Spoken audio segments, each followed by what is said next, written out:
David Yeah. Ellefson, welcome back to On the Road to Rock. In fact, actually, the weird thing is it's been so long that you've never been on the Road to Rock because the name has changed since you've been on the show last. It's been too long, my friend David Ellefson. Welcome back to the show.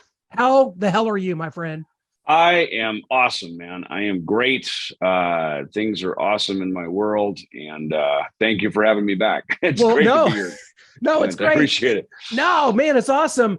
So I guess I never really knew this about you. I guess now's the good time to ask since the Vikings are like 7-1. You're from Minnesota? Are you like a Vikings fan? Right. Who do you cheer for in sports? Okay, so because I live in Arizona, I'm by default now I'm a Cardinals fan. Okay. But by default, they usually let us down. So I'm glad to have a backup team, which is the Vikings. And like the other day when it was the Cardinals and Vikings, I've kind of got two horses in the race. I'm like, well, I kind of can't lose. So I'm good. Either way, I'm going to win one of these. But yeah, I mean, look, the Vikes, man. I mean, come on. It's they got a killer stadium as well. And I know it's, as a kid growing up, right? So we'd have these Super Bowl parties at the farmhouse and growing up in Minnesota. And, we would go to the Super Bowl often. I remember playing against the Steelers, playing against the Cowboys.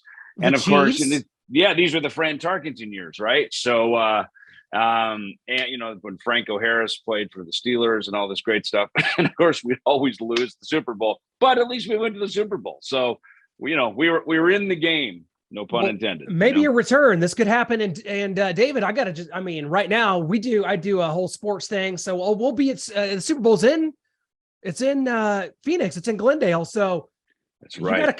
We'll be there for Radio Row all week. So definitely plan on coming up and saying hi and hanging out at Radio Row. A lot of cool people hanging out at those things. Let's tailgate, man. Let's do it. Well, right? The weather's great. We've got a great tailgating stadium because, you pretty much wear your shorts, take your shirt off, sunbathe, to do the whole deal. It's friggin' awesome. And then you walk inside and it's in a dome in Arizona. Yeah. It's great. It's strange. Yeah. So, I'm in Kansas City. So we're out, it's how it is. You're from Minnesota, same kind of weather. So God, David, such a busy time. 2 years ago, I think the last time I had you on was actually with Jeff Scott Soto. You'd released a single together, the Riot cover. Swords and Tequila. Yeah. And you talked about coming full circle. Here we are 2 years later. You guys released an album together. I mean, it's one of those classic pairings here that I think is absolutely tremendous. The album's called Vacation in the Underworld. It's been out now for not quite a month yet, a couple weeks, three weeks or so, right? Not even a month. You're right. Yes. Yeah. So what made this finally come full circle, come to fruition? I mean, I know you guys, Jeff's always got a crazy schedule. It's kind of a matter of scheduling. How did that finally line up? So we were working on the album when we put out Swords and Tequila, and we knew it. We were kind of tipping our hand a little bit that hey, if you like this, more to come. Even if you didn't like it, there's going to be more to come because we were working on an album. And of course, that was still during the quarantine, and people were shut down. And sure. So to pop that out and do your little iPhone Foursquare kind of video thing is what we did with that. But we were working hard and fast and furious on this record. It was flowing. It was rocking. You can hear it on the album, just how much fun we were having. You can hear the energy and just the good vibes around it. We finished it up, did the deal with Rat Pack by kind of fourth quarter last year, got that done. And then, it just took a while to get it out with, Rat Pack. They were very particular because they do such a great job bundling CDs, vinyl, autographed copies and all this stuff. So they wanted it to come out at the same time. They didn't want what happens often, which is, hey, it's out. Oh, by the way, your vinyl within 6 months, we'll have it, which is common. I know owning a label, that's how it is. Because vinyl, who knows when it's going to show up from the Czech Republic, right? That's where a lot of stuff is manufactured. So Rat Pack was very insistent that, hey, we want to make sure we've got everything in August. We'll look at maybe September, let's call it first week of October. And then we know, people, when it shows up at their door, it's everything they ordered. So I commend them for that. As we're metalheads, we like our packages, right? So that's kind of part of why it took as long as it did. delays in vinyl manufacture more than anything. So that's, this thing's been done, and it was done a year ago. So, but it just took that long for it to finally come out. Well, you guys have released, I think, 3 videos now, and the videos, I mean, I know obviously you've got Ellefson Films, directors, you've had some tremendous directors do some of your stuff with the Lucid, which we'll get to, but man, these videos, I Like a Bullet, I think is probably my favorite song on the album. It's just tremendous, straight ahead, very heavy. But these videos, how important are these videos for you guys? Because I mean, visually, graphically, I mean, it looks like something this could have just fit in right in Stranger Things or something, like Eddie Munson on that last episode of Stranger Things, man. Yeah, no, thank you. No, listen, people listen with their eyes, right? Yeah. So, I mean, first impressions are very important. I like the fact, you mentioned the Lucid. The Lucid had a very different strategy. We sort of put the logo up, like, whoa, what is this? Then we put a song out, then we put another song out, and then the video campaign happened, and, they kind of moved at a different pace. We strategically did that one very different, knowing that our live performance opportunities were going to be different. And we kind of wanted to stretch that campaign out a while, partly because it also came toward the end of the year. I think sure. We, dropped the first Lucid stuff maybe in September. So similar with, a year later now, we're doing Ellefson Soto. I think this one, the downbeat of it, because they already know me and Jeff, we already have a visual, this is our look, right? Right. They already kind of know that, the fans I'm referring to.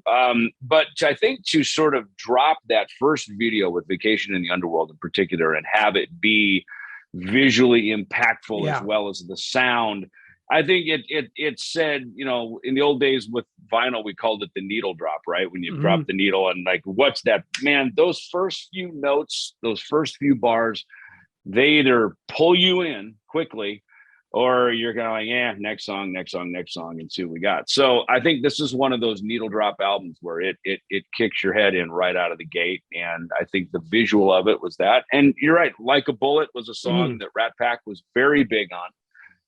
When they got the record and they heard it, they went, yeah, this is definitely a single we want to be pushing. So you're right. We kind of just knocked it down one at a time. And here we are, Well, just talk about working with a powerhouse vocalist like Jeff. To me, probably a top 5 singer in rock.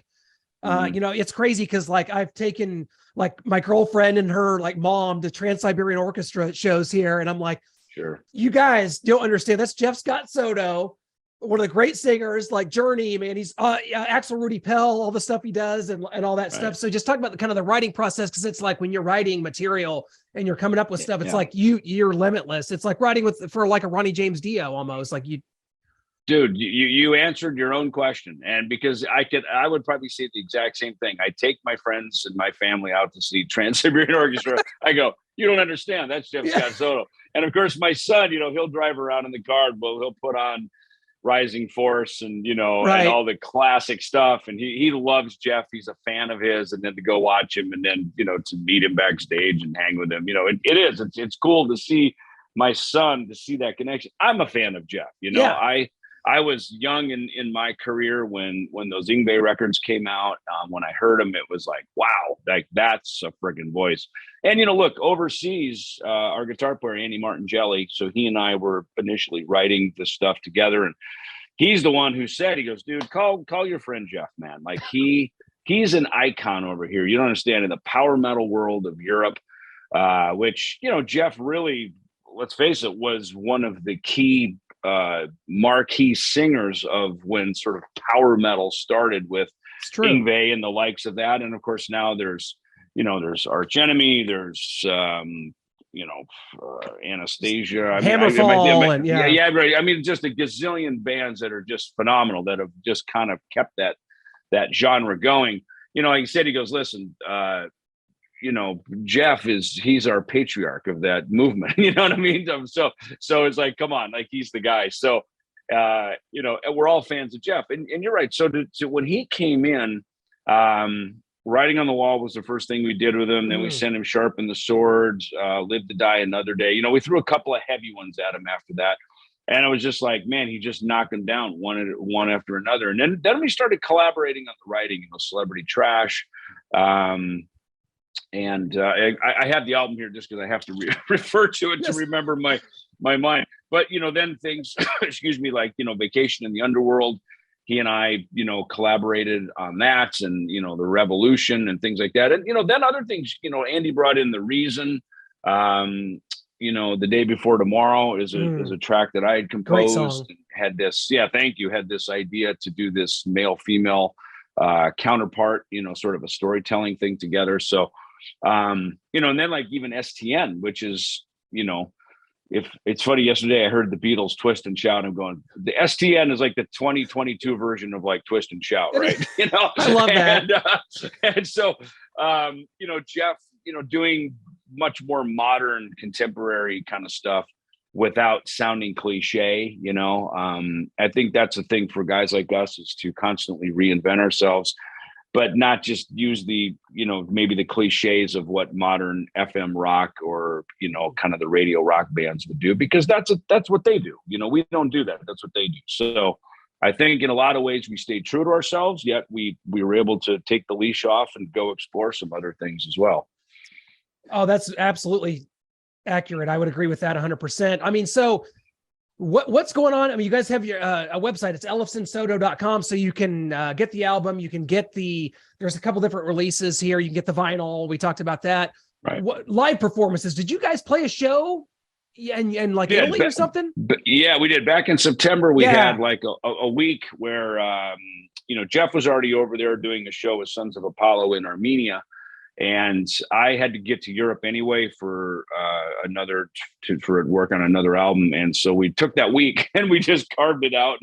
And we met in Italy, in Verona. We rehearsed. That's where the band is based. Our Andy and our drummer Paulo and guitar player Valerio. So we met there. We rehearsed. And then we did Turin, Milan, and Rome, and did those 3 shows, and just to kind of prop it up, give it a look, and then so now basically the door's open for business. You know what I mean? And so now we can go from there with any other shows and opportunities coming up here in the new year.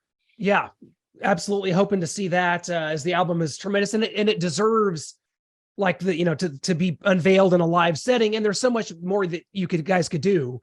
So, I mean, I don't even know how you put together a set list and playing these songs and other stuff that you could do. It's insane. So that would be really cool. So I got to ask you about the Lucid, because I'm such a fan of that album, and I'm contractually obligated because I'm friends with Drew Fortier. So sure, yes, we don't want the heavy hand of Drew coming down on us. I love that guy. My God, it's so funny because he was here at they have kind of a Crypticon thing, and he was here last summer for Dwellers. And I didn't tell him I was coming. I just like showed up and had a poster for the movie to have him sign. And I just like, hey, could you sign this, sir? It was awesome. I love that movie, by the way. And just for those, I mean, obviously, I talk about Drew a lot. Just take us through this whole situation, because obviously you released the album about a year ago. The Lucid, obviously people see the logo. You heard like the first notes of the song, like, what the hell is this? It just turned out to be a great album. And then Drew gets sick. Drew has to deal with cancer. So just kind of update people that are on a wider range here about how Drew's doing, and maybe some updates on the Lucid going forward. Sure. Yeah. Well, you're 100% right about the timeline. It was literally about a year ago that we pushed the record out. It came out in October in 2021. And we were dropping singles and then videos, and then we had some dates earlier this year that we were going to go out and play. And Drew got diagnosed with a form of cancer that fortunately he was able to have a surgery, and it was one and done. It did not spread. He is one of the luckiest guys in the world, and he's doing great. He's fully recovered. Yep.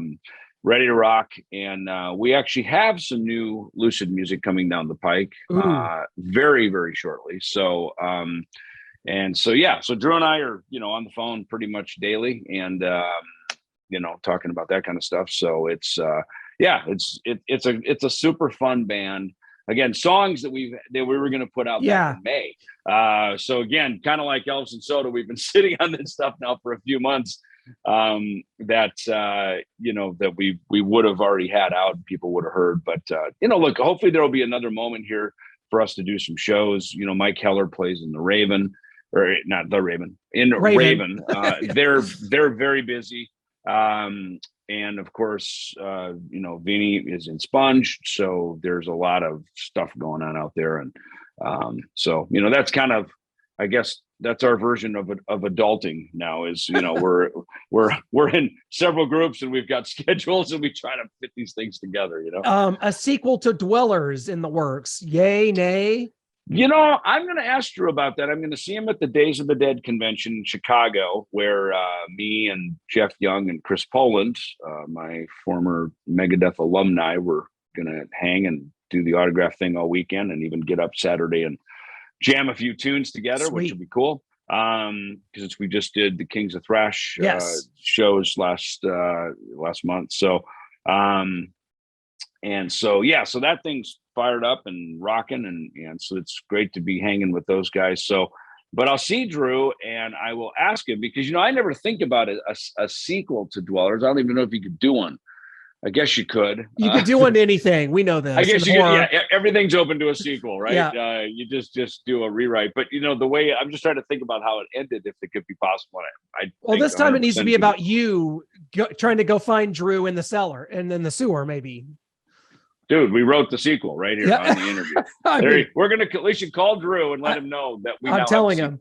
It's a movie that won awards all over the place. It was made for such a small budget. This just shows you the power of these days in marketing and filmmaking and I thought it was actually really good. I don't know. I thought that was really cool. And just like I've always said, you're like kind of a Renaissance man. You've got your hand in so many things. So do you feel like you're kind of at a point where you wanting to focus on the music, at least for the foreseeable future or before branching out? Yeah, no, for sure. It was a great season these last several years with record label, coffee, like you say, some book publishing, film company, and all these different things. It's been really cool. And you kind of my friend Frank Bello from Anthrax, he calls it stick and move, stick and then move, stick and move. To me, it sounds like Velcro guy, right? Velcro on the wall, get down and move. But that's I guess kind of how it's played out, and it's fun. I've certainly known for being in a band for many decades and had big success in that group. But it's that as a result of that has opened doors and to other opportunities to do other things. And I think now the business is reinvented and always changing and morphing because people are trying to figure out new ways to do things. There's a lot of people who are gamers on Twitch. There's people who write music for games. There's all sorts of things. So, we all have our place. And I think for me, I like making music and I have trimmed a few things back just so that I can be focused. Last night I sat down in the living room with an acoustic. This morning I got up, I was writing on piano and just doing different things. And sometimes to just have the schedule cleared so that when the inspiration hits, you can do that, And I think with stuff with the Lucid and like you can hear with Ellefson Soto, the playing field is very wide and open to doing all kinds of different stuff. I'm fortunate that I've been included on some of the greatest thrash records in the history of the world and the genre. So, I've done that. I don't feel like I have to go compete with myself and out thrash myself, and I think that's kind of the fun with Kings of Thrash is we can go back and, to celebrate the earliest downbeat of that genre and the records that we were all a part of and say, hey, we can still play this shit. These were great records then. These are great songs and we can still frickin' pull them out and nail them if we want, which is fun because I think by being able to do that, it says, hey, always that guy, but can also go be this guy too, and that you don't have to be just pigeonholed into one thing.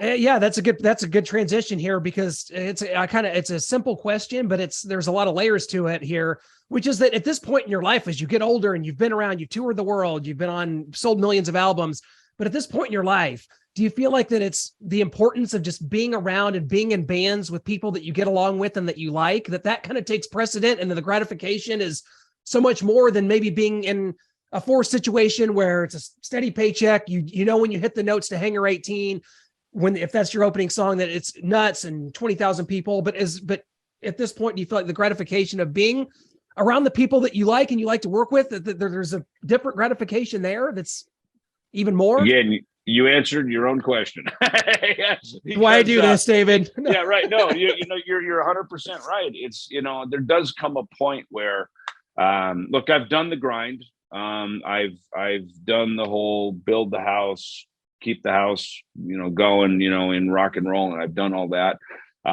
successfully, fortunately. And, like I say, the only thing harder than getting to the top is staying at the top, and no one stays at the top forever because there's someone else coming up behind you. And new music is always driven by new genres, I should say, is always driven by younger artists coming up. Those of us that have been fortunate enough to create a genre ourselves and carve our place in it, it's cool that we can just kind of stay in that lane, and do that. But at the same time, once that lane has been created, which it has for me in thrash and speed metal and that kind of stuff, it is cool to be able to go do some other things, because every day you wake up, that isn't always exactly what you want to do. There are other things. And I think I've proven now with a lot of these records that I put out over the years, I'm a pretty wide, versatile musician. I'm not just a metal dude, even though, every poster on your wall is stuff I listen to, and go see. Right. So, I mean, my heart is, look, Wasp came to town the other night, went down to go see Blackie and Armored Saint. Let's go, when Kiss comes through, let's go see Kiss tonight. Same with Maiden, Alice, etc. So I'm there 100% as a loyalist and a fan myself. But when I create things, it's fun to do it with musicians who we've grown up together. So we're well known. My Rolodex is full of those musicians because we've all grew up together. We weren't famous at one point, and now we all are. So those are the guys I reach to. If I need a drummer, if I want to partner with, in this case, Jeff Scott Soto, call Jeff. He's that guy. You can count on him, you rely on him. And sometimes my friends are looking to do other things too. They've made their mark for doing what they do, and it's fun to go, try some new things and kind of reinvent our own wheel as we're doing it. Well, can't wait to see what's all to come. Obviously, want to make sure everybody goes to the website, ellefsonsoto.com. Nice and simple. The album's Vacation in the Underworld is tremendous. And that was my last question, funny enough, was going to be, what shows have you been to lately? And you answered it. And it's intriguing because I got the Wasp Armored Saint coming up here, going down to Tulsa this weekend to see the show. So it's great. Good review. It's really good. And I thought Wasp was great. In 2010 we had done some festivals together in Helsinki, and also we did a Sonosphere in Spain together and stuff. And Blackie and I became friends. I didn't know the guy before that, and he and I got to know each other. And I've known some of his band members. Sted Howland and I were in a group called Temple of Brutality years ago, and so I've kind of been around it, of course. But and it's fun because I seem to remember one of the shows that I went to at the Troubadour back in 1983 would have been when Wasp got signed to Capitol Records. And Iron Maiden's manager, Rod Smallwood, started managing them. They had just played the Troubadour. I think it was kind of like their signing, like last show as a club band in Hollywood, as they got signed to Capitol, and then of course took off, and the rest is history. So it was great to see them the other night and kind of relive, their history, and the band sounded great. The show looked cool. Armored Saint, of course, are good friends. We all grew up together. They were a couple of little farther ahead than I was when I got to LA. Their band was growing, and John Bush and I have done stuff. He's sang on things for me, and we've done Metal Allegiance together, and a couple of my favorite Anthrax records are ones that he sang on. And I'll tell you what, man, when you're playing in a band and John Bush walks on stage, dude, the freaking room changes. I mean, he's one of those guys that you're like, holy shit, like now it's getting real. You know what I mean? He's just so good. Well, unfortunately, because I don't, you may or may not remember this. In '85, Armored Saint and Wasp toured together. We were just missing an opener. You got gypped out of the show because Metallica opened that show, and they were not there in Arizona to open this Armored Saint Wasp. I don't know where they were, how management couldn't get that worked out. But God, I wonder what ever happened to them. Yeah, I don't know. I mean, you go from opening for Wasp, and you're down and out. But that's awesome. It's funny. I remember going to that show. They played at the Hollywood Palladium. Oh wow! And they came out. James had his shirt off. freaking, guitar slung low. And I think they opened with, Fight Fire with Fire. Like, and they were on first, man. Right? They were on first. They were on fire. Yeah. I mean, they were just incredible. Well, they came on, they were on before Saint or after Armored Saint? I think they came on after. I mean, again, that would have been kind of a hometown show, probably for everybody in a way. I guess, technically Metallica had relocated to the Bay Area, but it was, they were just incredible. I mean, that show forever will be stamped in my mind because, here it is. Of course, the Metallica link was pretty close to me with Megadeth. Yes. But to just see it and just go, God, this is the path forward. These guys are breaking every door down for all of us. They are paving the way for every one of us that were in the genre. So it's great, and I love that they that they asked Raven to play on that show that they're doing for John and Marcia Zazula too. I thought that was super class, to have them be part of it, because the Kill 'Em All for One tour was what was that, 40 years ago next year, right? In 83. So 83. Yep. When they came through, I remember going to some country club and seeing that show, and and just such great stuff back in that day. That's when all this stuff was popular, as you can see, I'm only 38, but like it's just like I was born in the wrong time or something. I should be like, you were there in spirit. I was there in spirit. I'll never forget it. My grandparents' house, I saw a Kiss Destroyer record that my uncle had left, from when he lived there at home. Yeah. And I was just like, I don't know what the hell this is, but it's over. Whatever this is, it's over for me. And it's funny. That was my first record too. I remember asking you that before. That's right. Yep. Oh man, on cassette. I remember my brother bought, I think, Elton John, Goodbye Yellow Brick Road, which I've now come to appreciate and love, of course.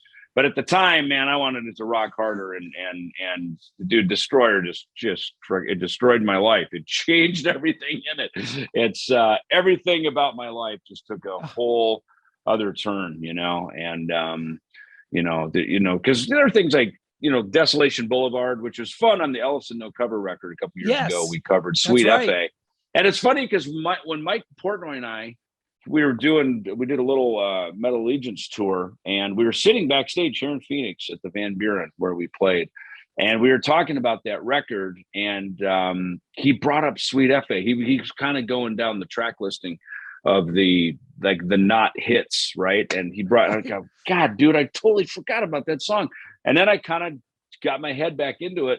And so when we picked covers for the No Cover record, I was thinking that is the song. I mean, obviously everybody knows Ballroom Blitz and those things, the 16s and all that kind of stuff. But I was like, fucking dude, Sweet F.A., that's the deal, dude. That's the one. Well, oh my God. And I hope to see more of that, because you did in Ellefson, you did a No Covers album. So hey, I'm saying it's all up for grabs here. You know what? The sky's the limit. So I holding out hope. For more. Maybe even some altitudes and attitude. Yeah. Well, if Frank, ever can have 2 minutes away from Anthrax, because he's been busy, even though, God dang it. They just announced another tour again too. I know they're writing and working on stuff. I know, A&A as we call it. It's funny. I just found some live videos that were from when we went over to Europe and played with Slash, and man, it was so cool. It was great to see just this little band, because as big as Frank and I have been in the other bands, the just two of us together starting something out, and there we are in these big arena stages, playing, and it was just it sounded so good, and the music really translated well in those big halls. And and I like that too. So things like A&A and the Lucid and Ellefson Soto, these are like big rock records, and I like, because especially again, I can go now with Kings of Thrash, I can go back and shred all that freaking noodly shreddy stuff, that certainly we all love, but it's fun to be able to have these other things that kind of sit well in other arenas.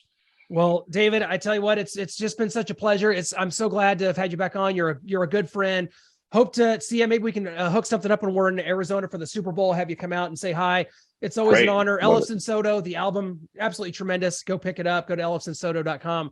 David, take her easy, my friend. I guess go Cardinals, go Vikings. Either one that needs to work for you there. Yeah, I'm good either way. I like to say a horse in every race. I love it, man. All right, David, take it easy, man. We'll talk soon. See you, brother. See you. You bet.